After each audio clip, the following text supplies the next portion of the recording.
నమ్మొద్దురా అన్నో తీను మారు మల్లిగోని విడు ప్రమాదమన్నో నిరుద్యోగ యువతరానికి ఓటెయ్యకురన్నో తీను మారు మల్లిగోనికి విడు ప్రమాదమన్నో నిరుద్యోగ యువతరానికి ఒడగొట్టాలన్నో ఒట్టకాయ మల్లిగోని నమ్మొద్దురా అన్నో చింతపండు నవీన్ గాని నిరుద్యోగ విద్యార్థులపై కుట్రలు చేసుకుంటా ఎమ్మెల్సీ కావాలని నాయకులను జోకుతుండు వద్దురా అరే వద్దురా ఓటెయ్యకురన్నో తీను మారు మల్లిగానికి విడు ప్రమాదమన్నో నిరుద్యోగ యువతరానికి గతంలో కాంగ్రెస్ పార్టీని గాడిదతో పోల్చెరా బహుజనావాదమంటూ పేద ప్రజల ముంచెరా అవకాశం కోసమే బీజేపీ జెండా ఎత్తెరా గడ్డకెక్కి తెడ్డు చూపి భోగపేసమేశరా ఉత్తమ సారును దిట్టే కాంగ్రెసు నేతల దిట్టే ఈ రాష్ట్ర ముఖ్యమంత్రిదని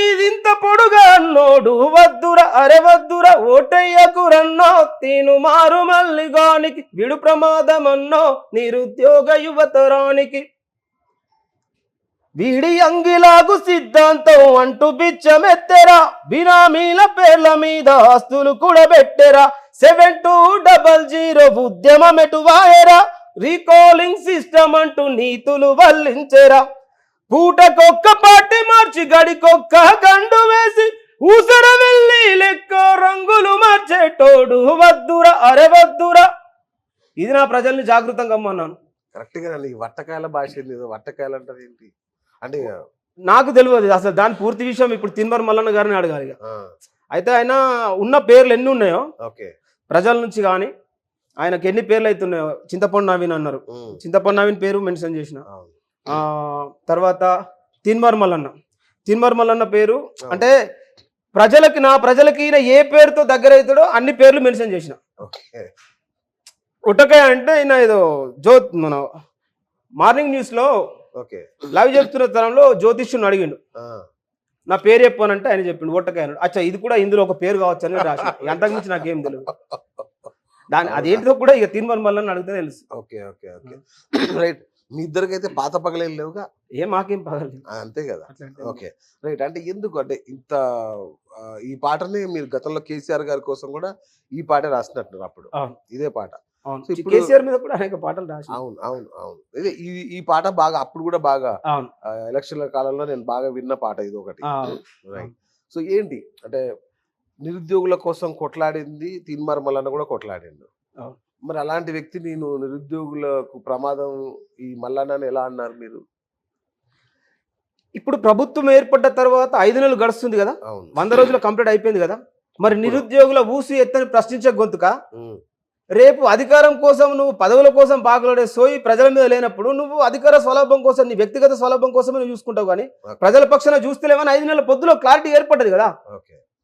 ఇప్పుడు నువ్వు ఇప్పుడే పీకి కట్టలేంది, నువ్వు తర్వాత ఏం చేస్తావు మాకు? అంటే అధికారంలో ఉంటే ముఖ్యమంత్రి గట్టి కొట్లాడతాడేమో కదా. తిన్మర్ మల్లన్న అనేటువంటి ప్రతిపక్షంలో ఉంటేనే ప్రజలకు కానీ ప్రజాస్వామ్యానికి కానీ అధికార పక్షం కానీ ముచ్చమటలు పడతాయి. ప్రతిపక్షంలో ఉంటేనే బాగుంటుందని నా ఆలోచన. సో ఇప్పుడు కూడా ప్రతిపక్షంలోనే ఉండాలని ప్రశ్నించే గొంతుక ప్రతిపక్షంలో ఉండాలి. ఈ ప్రశ్నించే గొంతుక ప్రతిపక్షంలో ఉండాలి. కానీ ఇవాళ తిన్మర్ మల్లన్న ధనవంతుని అంటే అగ్రవర్ణ పోని కొట్టి పేదలకు వంచిపెట్టు అని చూసినాం. కానీ తిన్మర్ మల్లన్న గారు పేదల నుండి ఛాయ్ పైసలు అడుక్కొని అంగుళాయి సిద్ధాంతం అని చెప్పి నువ్వు 1,50,00,000 ఎమ్మెల్సీ సీటు కోసం నువ్వు ప్రభుత్వానికి దానం చేసినావు. మరి అదే ప్రజలు, అదే నిరుద్యోగులు, అదే విద్యార్థులు, అదే రైతులు, అదే రైతు కూలీలు, బీద బిక్కి పేద ప్రజలు ఇంకా ఈ ప్రభుత్వం ఏర్పడిన తర్వాత సతమతం అవుతా ఉండరు కదా. మరి ప్రశ్నించే గొంతుక ఎందుకు వాళ్ళ గురించి మాట్లాడట్లేదు? మరి 100 రోజులు కంప్లీట్ అయింది కదా, నాకు పదవి కాదు ముఖ్యం, నిరుద్యోగులకు ఇస్తారన్న మాట మీరు జీవో 46 ఎత్తివేస్తున్నారు, ఇప్పుడు ఎందుకు ఎత్తివేస్తలేరు అని చెప్పి 5 నెలల పొద్దున ఏ మార్నింగ్ న్యూస్లో అయినా మాట్లాడుతుందా? మరి ఇప్పుడే నువ్వు మాట్లాడలేనుడివి, తర్వాత నువ్వేం మాట్లాడతావు? నువ్వు మాట్లాడితే నువ్వు ఇప్పుడే మాట్లాడలేవు, తర్వాత ఇప్పుడు మా నమ్మకాన్ని నువ్వు చంపేశావు కదా. ఇక నువ్వు అక్కడికి నీ స్వార్థం కోసం నువ్వు మమ్మల్ని వాడుకున్నావు, మా ప్రజల్ని వాడుకున్నావు, ఈ బీదబిక్కి పేద ప్రజల్ని వాడుకున్నావు. 1,50,00,000 ప్రభుత్వానికి విరాళం ఇచ్చేటువంటి దయాగల హృదయం నీకుంది కదా.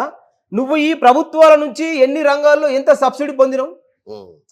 ప్రభుత్వానికి నువ్వు ఇస్తున్నావు, ప్రభుత్వం నీకే ఏ సబ్సిడీ పెట్టింది?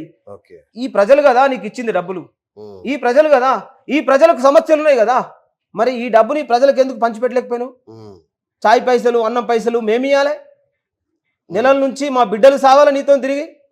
నువ్వు విలాసవంతమైన రాజభోగాలు అనుభవించుకుంటా నీ రాజకీయ స్వలాభం కోసం మా బిడ్డల్ని బలి చేస్తావంటే ఫస్ట్ ఇంటి దొంగను నా సమాజానికి ఈడు దొంగ అని చూపెట్టడానికి పోరాటం చేస్తున్నా. దాంతోపాటు బయట రాజకీయంగా ఎవరెవరైతే మా మెజారిటీ ప్రజలు అణచివేస్తున్నారో ప్రతి ఒక్క కుట్రల్ని తేటతెల్లం చేస్తూ నా ప్రజల్ని జాగృతం చేయాలనేది నా ఏకైక ఆకాంక్ష, లక్ష్యం.